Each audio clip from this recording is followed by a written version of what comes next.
Hey guys, what's up? Good morning and welcome to the webinar. And today webinars we have Federico Smanio. Thanks for being with me today, Federico, in this live webinar where we are live actually on Facebook and YouTube. You can follow the live streaming both on Wylab YouTube and Facebook channels, as well as on mine, clearly. Today, we will talk about how startup companies are facing this dramatic crisis in the COVID-19 era, and most importantly, how they can potentially transform, change, or adapt their business in preparation to the post-COVID era. I want to remind some housekeeping information. I want to remind everyone that is listening this live streaming that you can make questions to me and Federico whenever you wish. So just type any question that you wish to raise to Federico or to myself on both YouTube or Facebook. Federico, thanks for being with me today. Thank you for having me. It's a real pleasure to be here with you, Fabio, today. Thank you. So before starting, Federico, you know what? Maybe most of us don't remember, but yesterday I've been looking in the past, our story, and I found a few companies that actually started during crisis time, like we're living, unfortunately, right now. In particular, I penciled 5 companies, big companies actually, that when they started were very, very little, they were very small, and they started the operation during big crisis. I penciled 5, 1837, Procter & Gamble. They started during the crisis of 1837. The General Electric during the crisis of 1873.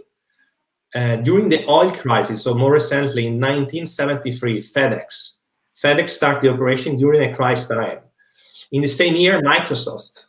And more recently, and probably most of us know this company very well, in 1982, EA Sports, the famous gaming company well known for Yes. a variety of cool games such as FIFA. Federico, first and foremost, as a chief executive officer of a big company and a startup incubator, how difficult is this moment for a startup incubator like Wylab, and how do you see this particular period, dramatic period, especially in Italy, where we are living a dramatic situation?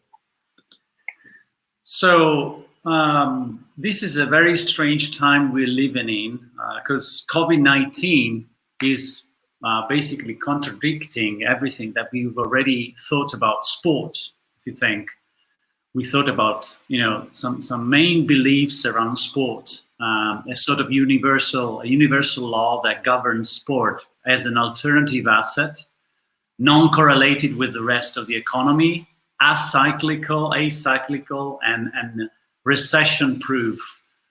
I don't know if you agree with me, but we've always agreed on this main principle about sport. But what we are seeing now is an interruption, suspension, or cancellation of main sports events around the world, from the Olympics to Euro 2020 to Serie A to NBA to pro and amateur leagues. So everything is shutting down.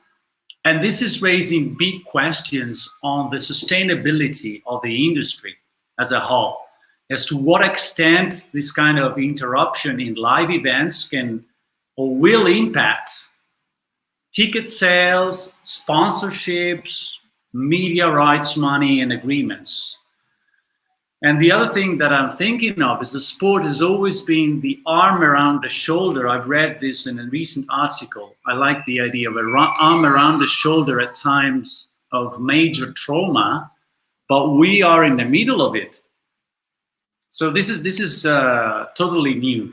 Startups, going back to your question, are a very delicate and special kind of enterprise.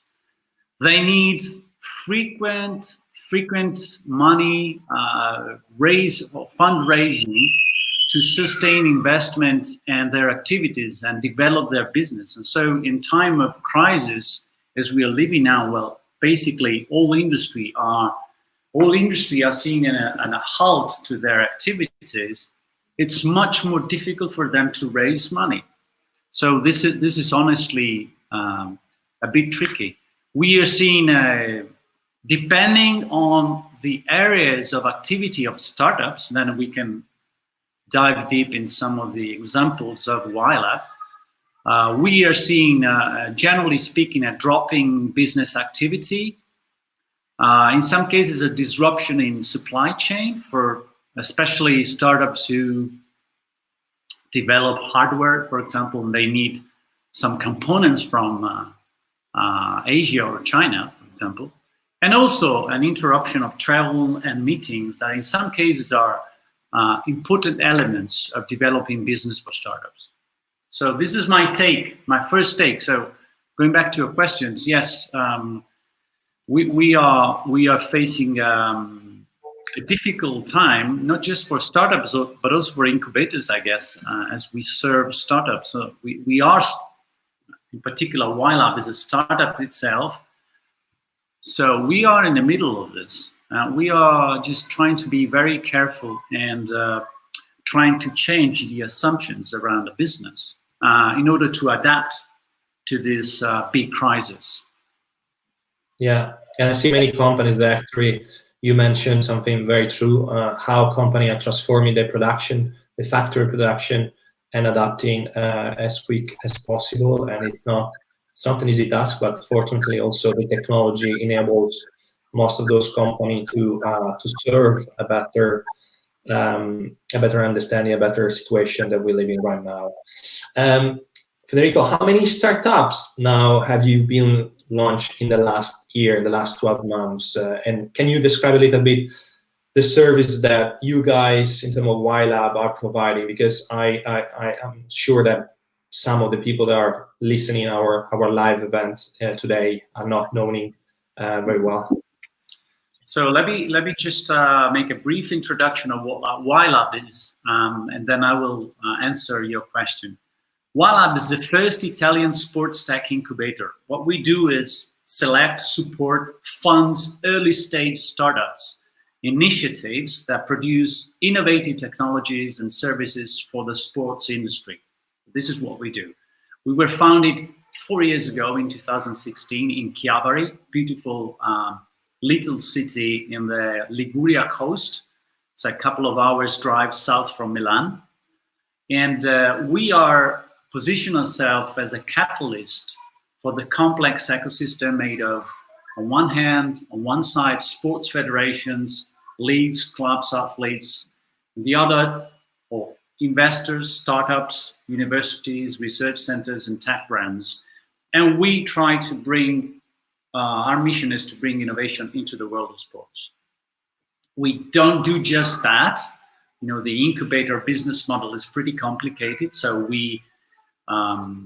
the business model is like investing in early stage companies and then hoping that these companies will grow and eventually exit and profit from the value created from the companies in this time. But it is like a 5 or 7 years activities, usually term. So it's a pretty long term. In the meantime, in order to create a sustainable business, we offer a variety of different services to businesses of all sizes, from advisory work to startups and different services to startups, to what we call open innovation to big corporations, to professional training courses that we launch around business analytics in football, for example, entrepreneurship, marketing, communication, leadership, and digital transformation. So as far as startups, we offer training courses. Honestly, it's like more than a training, is a acceleration on incubation programs. It's like a 3 months time business training activities to transform startups into real companies. So this is the idea. We offer a physical space to startups which wants to exploit the physical place of Wylab. We have a 1,500 square meters building in Chiavari, in which we offer office space and co-working spaces, facilities, networking possibilities with the community, events, and communication and branding features. The the special thing about Wylab is that we are not just Wylab, we are a hub of companies and initiatives around sports and tech. First of all, Scout, which I like to mention. Scout is the main database, the biggest database of data and video in football. Is the most popular tools of managers, analysts, players, referees, agencies around the world to do video analysis of football and scouting of players. Scout has been recently acquired by the Huddle Group. It's an American-based company doing something similar than Wylab, but bigger than Scout. And so this is the origin of Wylab. So and the entrepreneur is from Chiavari, and it was helped by the Gozzi family, which is the owners of Wylab, to develop. So they were the main investor, and so they decided to create and to fund and to found the incubator in order to develop similar initiatives in sports tech. Now we have a football club playing in second division, Serie B, Virtus Entella, which is the club owned by the owner group and the holding, which allows us to test and experiment all the technologies that we develop in the incubator. We have a network of startups, incubator and innovation centers, entrepreneurs, mentors. We do fundraising activities. So we invest directly with seed investments, not like big money, but on the range of 20 to 100K for each single initiative. But we also are able to gather and attract business angels, venture capital, family offices, crowdfunding platforms, and also provide service around EU and national public funds. We also develop business for startups, especially in the area of sports, trying to promote their activities and products to clubs, leagues and federations, sports institutions, sports tech, and media companies. I don't want to go too far with this, but just to give you a bit of info around Wylab's current affairs, we've launched and completed Wylab incubation program last year in 2019. We had like 7 startups. We didn't invest in the startups, even though there were nice initiatives, because we focused our attention and our investments on the startups that initially were part of Wylab incubation program, which are the startups that actually live in the building in Wylab. And these are like 3 or 4 initiatives. And then we can, if we have time, we can talk about this. These were the first initiative in which Wylab invested in 2017, and now they have grown, they've developed, and needed more funds. So we followed on the first investment, giving them more money in order to develop their business. And sorry to interrupt you, Federico. I have a question actually from Michele that is raising, I think, a very good question. What are the key indicators that a startup company has to have in order to start talking to Wylab? So basically, he's asking what are the information that you guys need to collect from a startup, and making sure they are on the right track, and making sure they can be part of this incubator. Well, I would say they have to have a solution to a problem, which is the main thing we're looking for. Should be a big problem of the world of sports, and they should potentially have a great solution for this problem. So this is the problem-solution fit.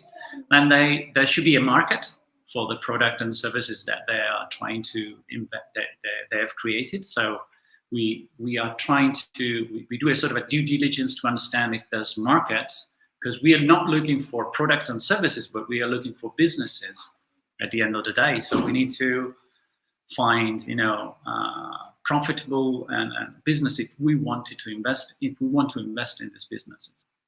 Not that this is easy to understand, but this is the main job that we have. And then I think the third element, we don't have just 3 elements of this, like many different factors and elements, but the main thing that we trying to understand in the beginning is the team, the people around the project, the founders, how serious they are, how strong they believe in the project. So all this is very relevant for us. And so I would say a solution to a big problem, market, and a team are the main, the initial elements to understanding if a project can work with us. Then we have different levels of services. So if we have the idea is to invest in a startup. Those are the main elements. The other thing is this is true for early stage initiatives, early stage startups. More consolidated or growth stage startups might need something else. Maybe they're already companies, they have already a structured team, they have already a solution, they have clients, they make money, they have traction.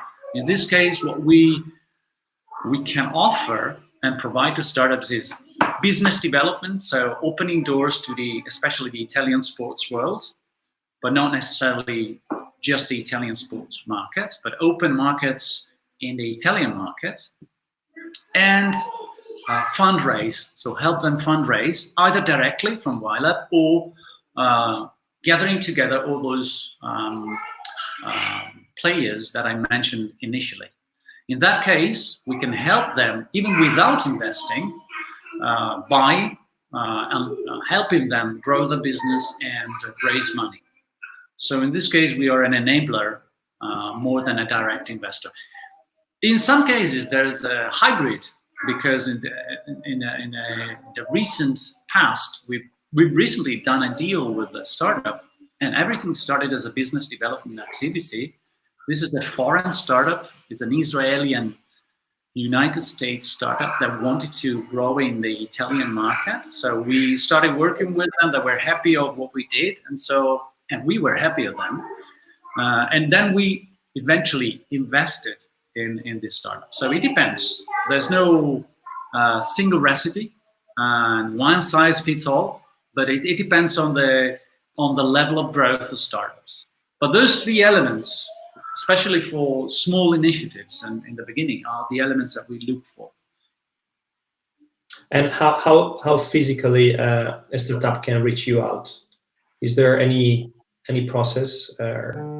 Yeah, we have there's the website www.wylab.net or net, and there's a particular section of the website in which all initiative startups can just upload information. There's a very simple questionnaire, I would say, in which there's we asked startups to explain the projects, to tell us about their competitors and how they intend to make money, and then they can raise questions and ask questions to us. We evaluate this sort of applications, and we decide if we can. There's room for working together with them, either from an advisory perspective from Wylab, or for more structured programs like acceleration or incubation programs. During the acceleration and incubation programs, we have a more, let's say, formalized process. We launch a process of program, and so we open doors for like 2 or 3 months in which they can enroll a program. This has happened in 2019, for example. We have a pre-selection process. Sorry. I know that you are at home, like everyone, so no worries. Apologies for this. We have a pre-selection process, and then there's a selection day, which we selected 7 startups out of 16, and then there were like 19 taking part in the initial process.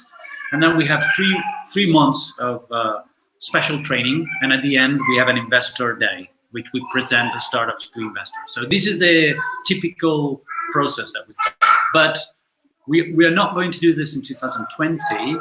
So this doesn't mean that we don't grow startups, but the easiest way is to write to us, to apply in our website and send us information, and then we will get back to the startups and see if we can work together. So we usually then organize a video conference call. Now it's, of course, compulsory.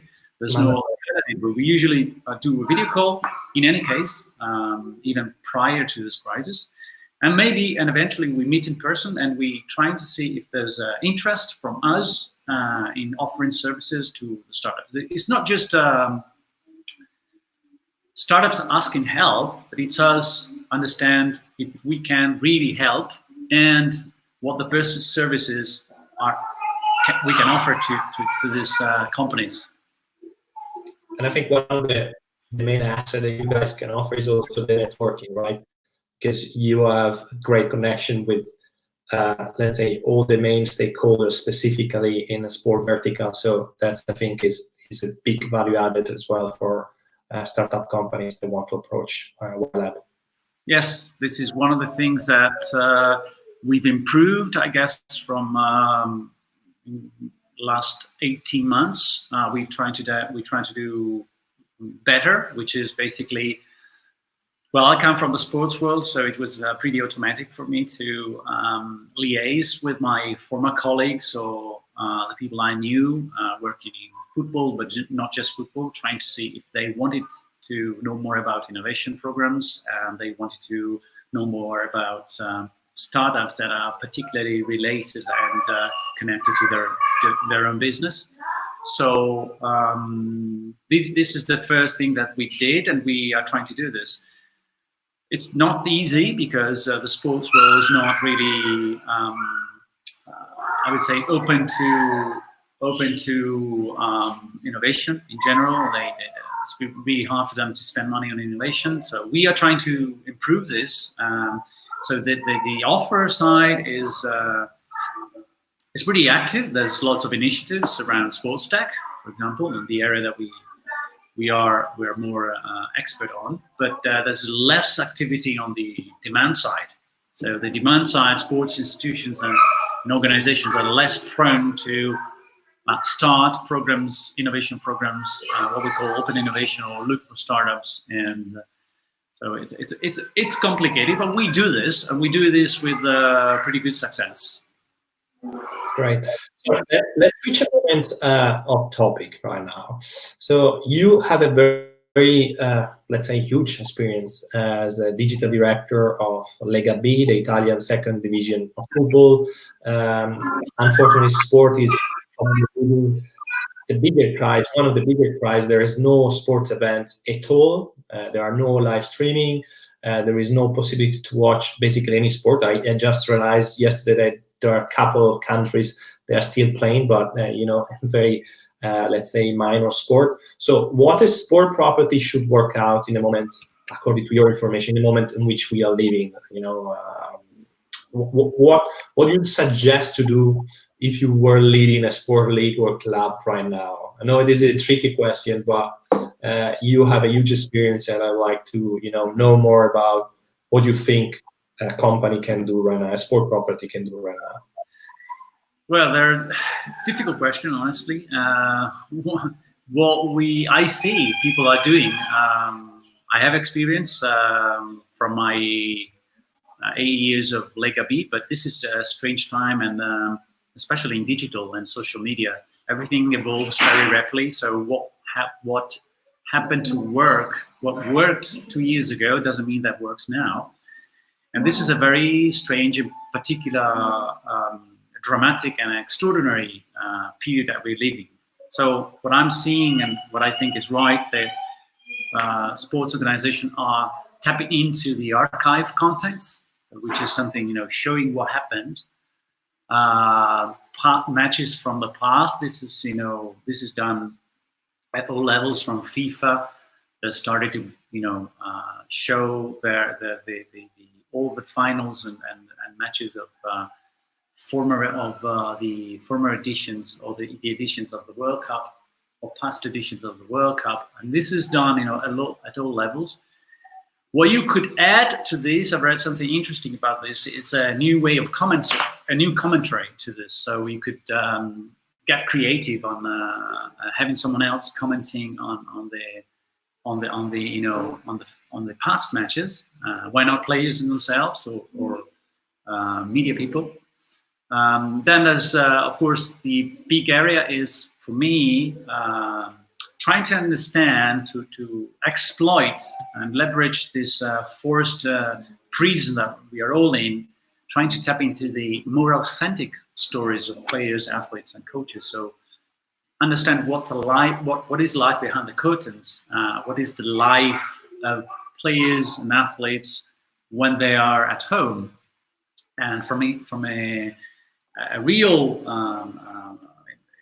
stories. So this is gives us the opportunity to I would say dive into the aspects of life with players.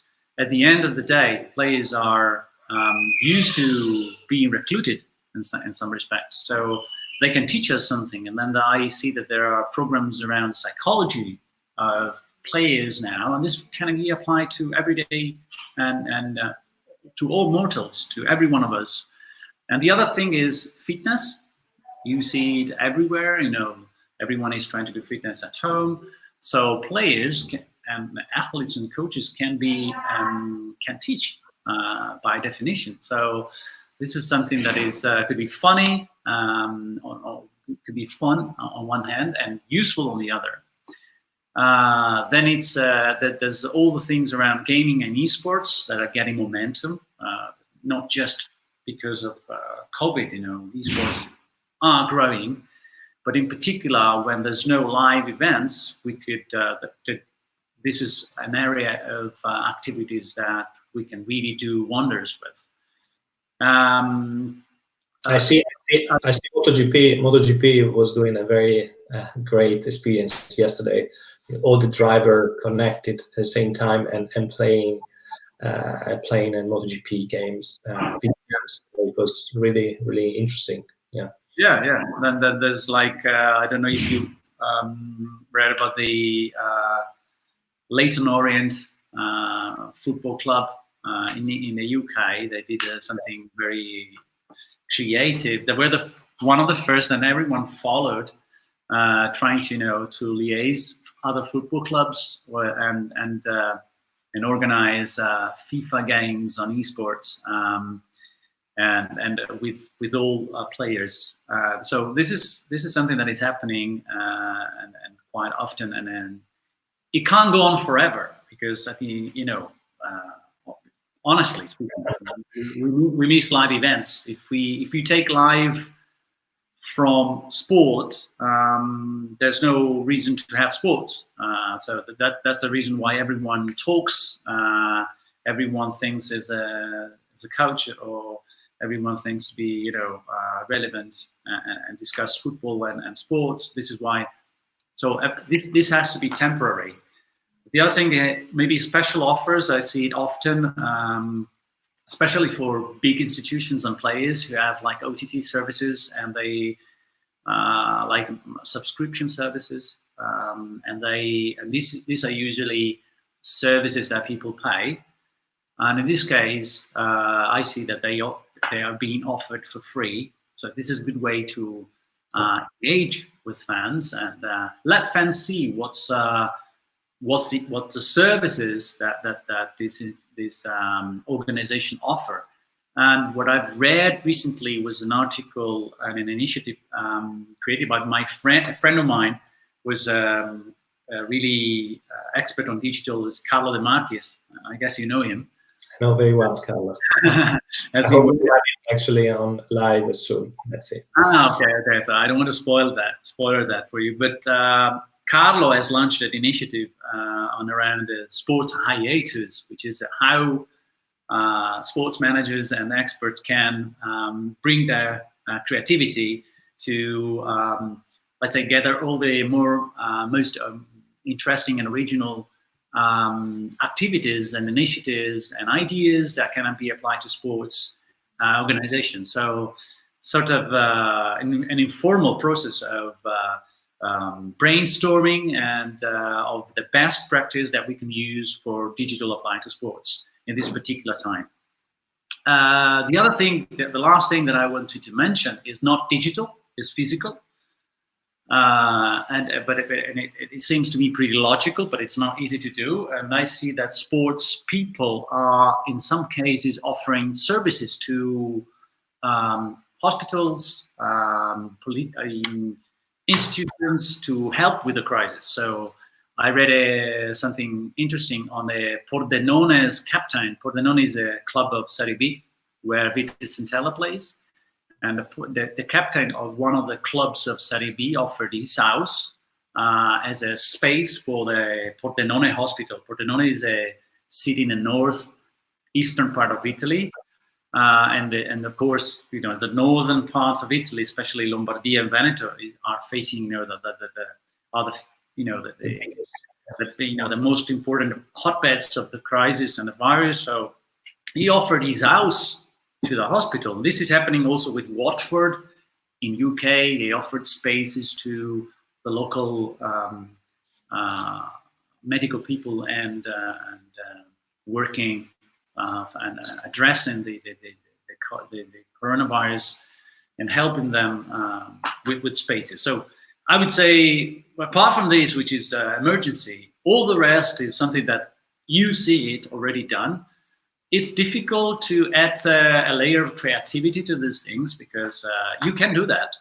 But it's difficult because players, this is not going to last forever. So, fans need to be engaged. Fans are starving for sports, so they're waiting for us to put content on the table. But this content can't be, if there's no live, this is going to be in some way consumed very, very early. So, and then there's more time than usual. So people are spending time at home, so they have more time to consume content.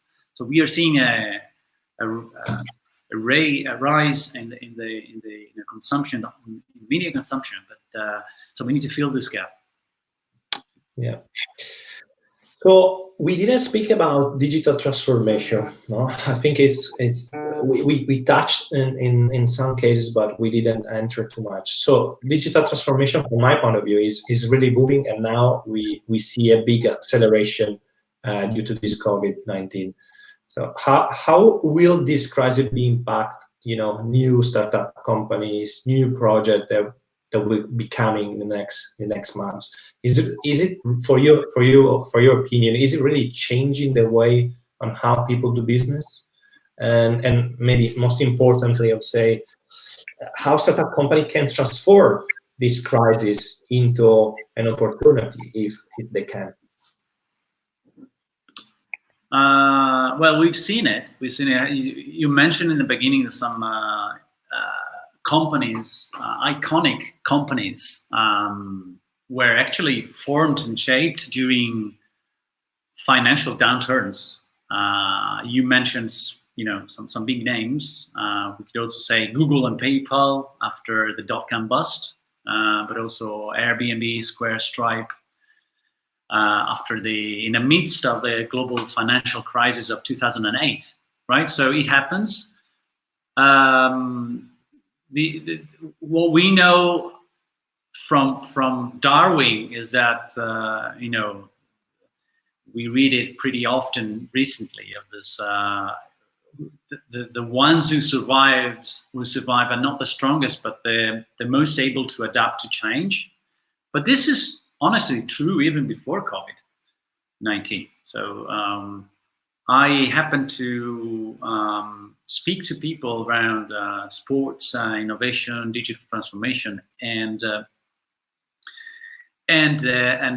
this is something that sports organizations should be already doing in terms of adapting to digital transformation. Digital transformation is already here, even before this crisis. So what sports players should do is establish a more direct relationship with fans, for example, and this starts from knowing fans better.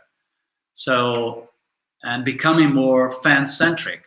It doesn't have nothing to do with the current crisis, but I don't see this very often being the case in the sports world. especially in the non-top tier of sports. So the idea of trying to understand how many fans and how many fans do I have as a sports institution or as a sports team, and how can I offer services, contents, and things that are preferred to them. So to do this, I need to have and establish and set up a sort of a CRM system, or a system to acquire data, enrich data, and analyze data. This is something that should be already in place, but this is not the norm, because sports organization don't usually have a long-term vision. So what this crisis is posing us, the question of changing our habits and our business models to look at more long-term instead of what we say just opposite to our nose. Short-termism is something that has always driven decisions in the sports world, whereas long-term should be embraced from organization. What this means is that if you embrace technology, digital, and a direct relationship, you're able to leverage a direct relationship with fans. This allows you to create new sources of revenues. And as we are seeing now, that this crisis is, of course, is putting lots of money at risk. And as a matter of fact, sports organizations are trying to negotiate a reduction in salaries of players. We are thinking of around 30%. And this is not, we don't know if this is enough to save football, for example, who spends from 70 to 90% of their value produced on player salaries. I was telling you, if this is enough to save the sports world from the shock we are living. But of course, creating new sources of revenues allow you to create at least a basis for a more sustainable future. The other thing is extending the possibility of fun engagement. So if you embrace technology, this is not just the smart working thing that we are doing now with all the video conferencing that, honestly, they were already there. We didn't need to invent anything. But thinking of new ways to interact with fans and extend the touch points that we have with them is definitely something that we should be looking for. This is why esports is important. Just an example of an extension of the assets of a sports club in order to attract new fans, to extend the possibilities and benefits to sponsors. And the other thing is we need to start running instead of walking on the territory of creating partnerships with sponsors and letting them increase the return of investment in sponsorships that are now, even before this crisis, not necessarily high, due to the fact that sports haven't always been able to connect sponsors with fans. It's not easy, but I think this is one of the answers. And if this crisis, I like to mention a Chinese name. Crisis. The Chinese translation of crisis is weiji. Weiji is a combination of two names. One is 危险, which is danger, and the other one is 机会, which is opportunity. By the way, to the people that doesn't know you very well, I must say, and you will have to say that you speak Mandarin. You can speak. Yeah, I'm a bit rusted at the moment, honestly. So don't ask me to speak Mandarin, but I've studied it for a little bit, and so I wanted to mention this because it's important. In some cases, Chinese world interesting to study. So you have the Chinese translated word for crisis has two components. One is danger, and the other one is opportunity. So if you see, we have to think to use these times of crisis to understand, to change the assumption about our business.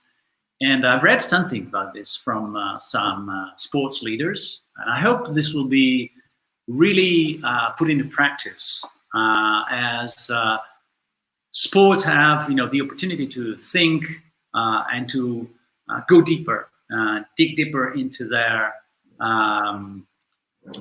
assumptions, their business model. So understand how they can do what they can do to create a more sustainable future. And I think this has to go via a new relationship with fans, new revenue streams that come as a consequence of having established a direct relationship and a more profitable relationship with fans, I would say. And this is not done yet. So I wanna go back very quickly to a point that I think you mentioned, and I totally agree, that is about data, is about the long-term vision versus the short-term vision of most of the company, and not just in sport, by the way. I think many sectors are in the same basket, let's say. And in your opinion, is more an old management style approach, is more looking at a profitability only, or is about not having also talent people around you that can enable your company to push it forward? So how you view it? Because my view is most of the companies, specifically in the sports sector, are very old style. They have a very old style approach, let's say. But said that, and it's okay. I mean, like we are living, especially in some country, most of the people have still a very old mentality, but that's acceptable as long, in my opinion, as you have and you are around by talent people. What is lacking, in my opinion, is properly talent people around the organization. Yeah, I think this is you might seem a question of the egg and the hen. So what comes first? And the chicken. I don't know if it's that in English. But I think it's I don't agree with you. I think it's the former. It has to be a top-down approach. It has to be a management, more than management, I would say the owners buy-in. This is the first element. If you don't have that, you can't have the talent, because if you don't have top-level management and the owners' ideas and approach on a long term, you can't hire talent. So you need someone to understand that short term is not the answer. On the contrary, the long term is the answer. And you have someone, and if these people who take decision to put money into sports have this kind of approach, everything else is feasible, because then you will start a process of acquiring people with talent. There are lots of people with talent, and there are lots of situations and courses that are being organized year on year, and that produce highly talented people for the sports world. So there are like lots of opportunities, but you need to grasp them. So I think it's a question of approach, and then of course I agree with you when you say that if you don't have talented people, you can't do things, you can't progress on this area, and you need to have people willing to learn on a very fast pace, because you know that this world of digital is in some respect very difficult, because everything changes very rapidly. So you need to have vision, and then you need to have the specialists, and you need to have structure. So what I see, honestly, from my perspective and from my point of observation, is that on an average, sports organization have people doing lots of different stuff, and they have lots of different tasks on their shoulders, and of course this doesn't allow that to do things well, to do a variety of different things, let alone have people dedicated to digital transformation, innovation. So I've read something, I've written something for one of the most important Italian university. They asked me an opinion on the future jobs in sports, and I said, there are like 7 or 8 that I envision. And of course, one is a chief innovation officer, and then there's the CRM fan relationship manager. Then there's the content marketing expert. It's nothing new for the rest of the industries, but for sports, these are not like this is not common. Having someone dedicating her time to think of content for fans, just for that. That's one of the most important things. But if you look at the at all the players, all the clubs and teams, I would say personnel, you see this in the top and high level clubs, and this is why we're talking about polarization in sports, because you have like a small number of organizations that are growing fast and they are competing at let's say in the world stage, and then you have all the rest who are lagging behind. So we need to be able to make them grow and sustain the growth of these other clubs. And if you see, you don't see these kinds of people working in clubs. The other thing is football data analysts, for example, the data scientists in football, just to name football because it's a sport I know more than the others. For example, we have launched and we are promoting a course. We are the second, we should do it in June, depending on what happens. But it's a second edition, and what we are trying to do is train people to do football analysis in football for all clubs. So people coming from faculties like mathematics, statistics, data science, and could be employed in sports team, or people working already in football clubs that want to upgrade the knowledge and want to become better and at understanding data and giving insights to the people working in the pitch. So on the pitch. So this is one thing, and then you have all the other area of business and marketing, which is very important. So you need talent, and you need to have people on board helping you with this. But you need, as an owner, if I were an owner, I would understand it. I don't have the money, so I miss that. But if I had the money and I wanted to invest in sport and football, this is already a good thing. I mean, this is really difficult, and I would say that we need to say thank you to the people who spend money in sports, even with the big uncertainty of getting money back, and having money. And most of these people are, driven by passion and by genuine commitment. Not all these are bad. I mean, examples of people investing in sports and football that are moved by their own business, and this has been the case. But there are lots of other examples of people investing in sports, knowing that they will lose money, but they do this because of the love of sports. One of these, it's too easy for me to say, is president of Virtus Entella, which is the president of Wylab. And he took on the club in 2007, I guess. And he's managed the club from the amateur leagues to the professional leagues in an absolutely splendid way. They are growing a club which is more than a club on the pitch. So we are totally dedicated and devoted to innovation. This is the idea. Not that we are achieving 100% of this, but we are moving towards a vision of being an innovative club. And this should be done by more and more owners. So my hope is that we can have more people managing clubs, thinking with this kind of mindset. No, that's That's very interesting. I know your personal story, so I'm totally with you. And now, Federico, can you name some of the coolest projects that you guys and your team have been working in the last month?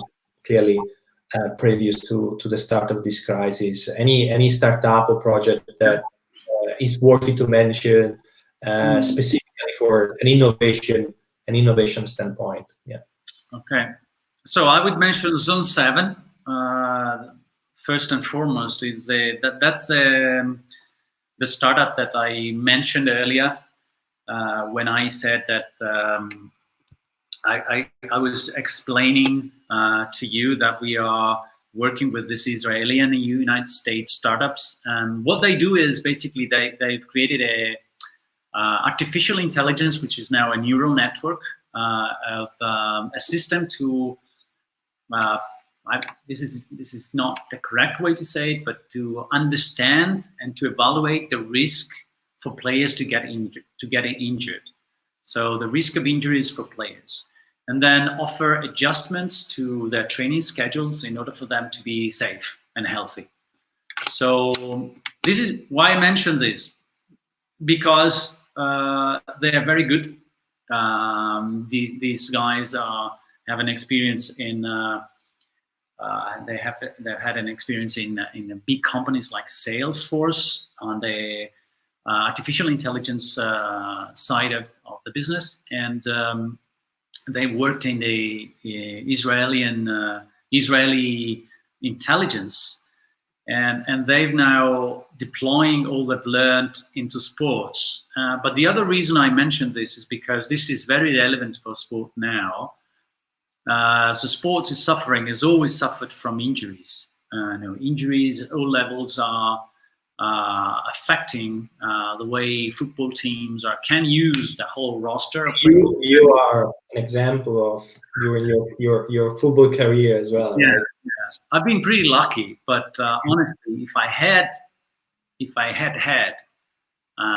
Zone 7 during my career, I would have done much better in terms of performances. Why not? Because this is a system that on an ongoing base, by tracking all the performance data that the clubs have at disposal and merging this with the injury data, they're able to do a pattern recognition and to correlate the risk of a single player to getting injured. So they've working with several clubs around the world. And now the more data that they're able to acquire, the better it would be for the system to work. So, of course, Virtus and Tela has acquired the system.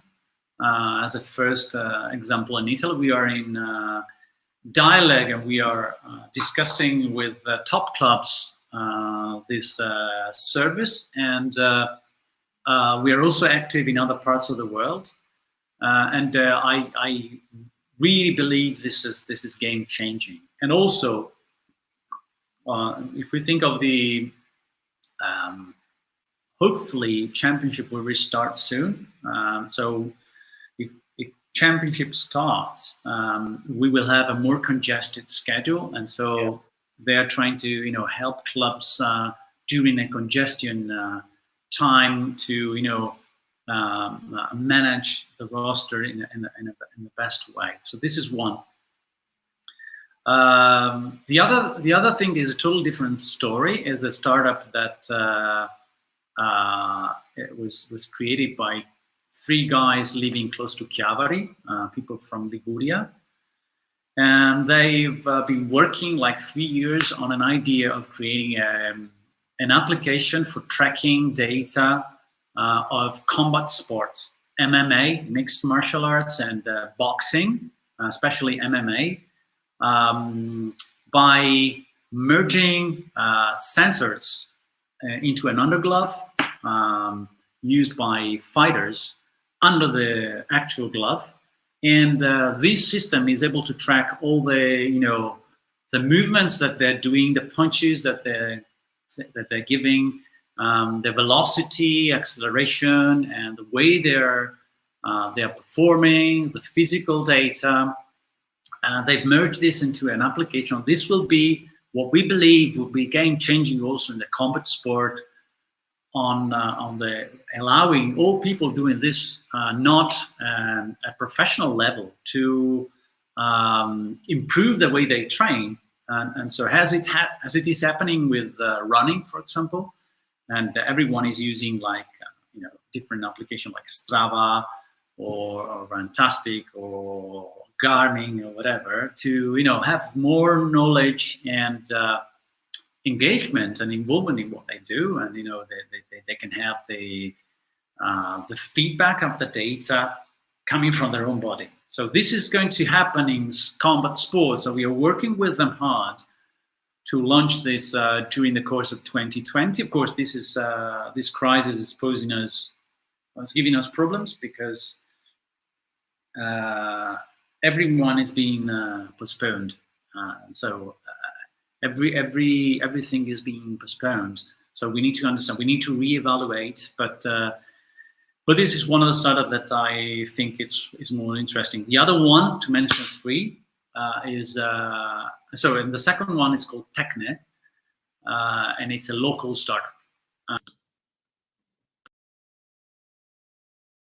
It is a social application for sports, allows people to look for their preferred sports where they are on a localized base, and they have like 70 sports in the app.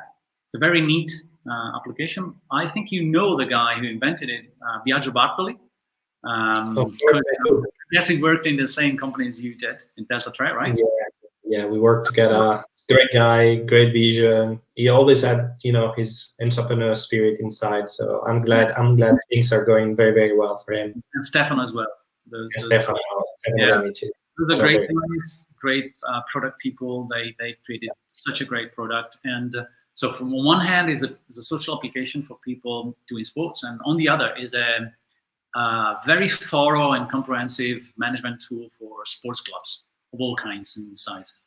So it allows clubs to manage a relationship with their own clients, customers, sports people, and to offer services at a very accessible cost on the cloud. So this is basically what it is. And what is now is proving very interesting because we're working with them harder to sustain the business, to help them sustain the business. And but now with the crisis that came out with this very interesting survey around the declining sports and the practice and the consumption of sports during the crisis, and then we had like numbers like of a consistent reduction in the first weeks of the crisis, and now they are tracking how, and they are supporting sports clubs as they change the model into a more virtual one. So offering services to people at home in the areas of fitness. So it's very interesting to follow them because they move very fast. They've been able very, very good at adapting their model to this new kind of world we're living in. And so that I wanted to mention these three ones because they are all three very innovative. We believe that they could be game changing, and they have a very good team behind them. So we are really proud to be part of these projects, and we believe strongly on their success. Then this is not to say that there are not other examples in a network of wonderful projects, but if I had to name three, these are my first. Sure. Perfect. I have one question from Jada that is asking, can you give us some advice for a new startup company? So what would be your advice for launching a new company in this very dramatic situation? What would be your advice, Federico? Well, if I had one, maybe I would do my own. Difficult to say. I don't think this is this could be the great time for starting a new company if you had an idea, pretty disruptive but I would be too superficial to answer to this question because it's too wide, too large. So I would say What my advice is basically on the lines of on the line of what I've said earlier. So if you think of doing business, if you think of creating a startup, you should think of creating a business first, not just something that is just a cool thing to do. And to create a business, you need to have a solution to a problem most of the times, and you need to have a market of people buying this product. And not necessarily the sports world is the right world. Sports world is a small niche comparing to the whole industry. And it's a very complicated business, an area of industry. And it's a very complicated, a bit tricky as an industry, because you either go to the pro sports, but it's a small one. You have very few clients. They have money, but they're not willing to spend this money. And you have the amateur sports world, which is vast, but they have no money. So it's difficult to create a business out of sports. So the advice that I could give is to think of thinking of technological solutions that could start with sports and in sport, but it could be applied to other verticals like media or other verticals, and this could be key. This could be key not just to thrive as a business, but also to fundraise as investors, especially not in a preliminary and a seed stage, are looking for businesses that can grow fast and big. Not necessarily this is the case for everyone. I mean, you can have a good business working well, giving work to people and creating EBITDA, value, but not necessarily going to an exit. And this works fantastically well. It's not a big deal. But it has to be a business selling to someone. So don't fall in love with an idea, but try to think of an idea as a potential business opportunity. That's great, Federico. I really appreciate your time. You dedicated an hour for this live. I really do appreciate, specifically in this very delicate moment. I really thank you for being with us today, for being with me, and hope the people that were listening learn something different and learn specifically what you guys are building, that in my opinion is wonderful. So helping tons of companies, tons of startup companies, not just to fundraise himself, but also, to track a proper path of growth, possible growth around different sectors, in particular the sports sector. So really appreciate your time, and thanks for being with me today. It's been a pleasure for me. Thank you for inviting me and having me in your show. And good luck, and we'll stay in touch. And hello to everyone. Yes. Thank you, everyone. Bye. Bye-bye. Bye.